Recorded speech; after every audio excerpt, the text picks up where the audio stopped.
kind of a bucket list trip. It was supposed to be Debbie Boyle and her husband's trip of a lifetime. And we're going to New Zealand and Australia for a month. Then the pandemic hit and they couldn't go.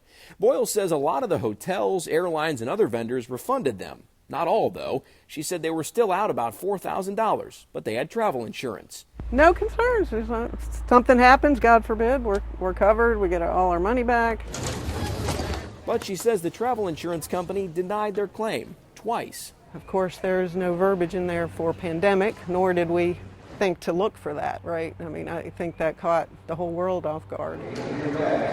I think it's really helpful to take a look back at what we have insurance for in the first place.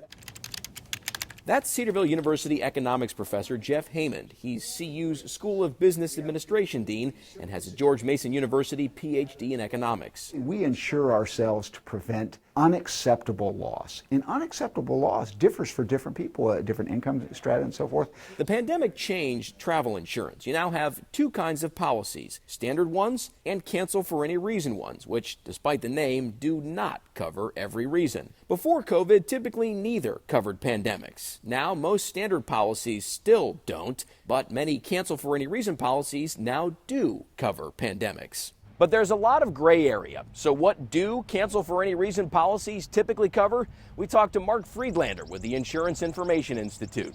So it would cover trip cancellation, trip interruption, travel delay, emergency medical care, and even emergency evacuation. What if your trip gets extended because, let's say, you have to quarantine and can't return home yet? Potentially, once again, depends on how the policy is written. What if the government issues stay-at-home orders or shuts down airlines? In most cases, that is not covered. What if you get cold feet? That's one exclusion that remains today.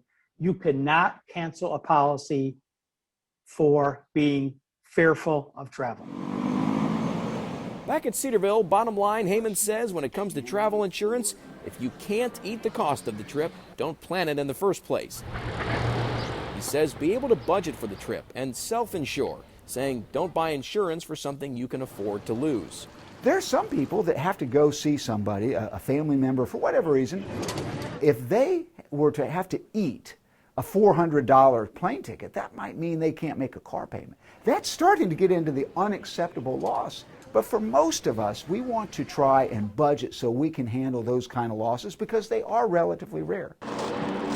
As for Debbie Boyle, she says she kept fighting and finally got reimbursed. But that from now on, she'll think differently about travel insurance. If we buy travel insurance again, I'm going to go through that thing with a fine-tooth comb. John Bedell, News Center 7.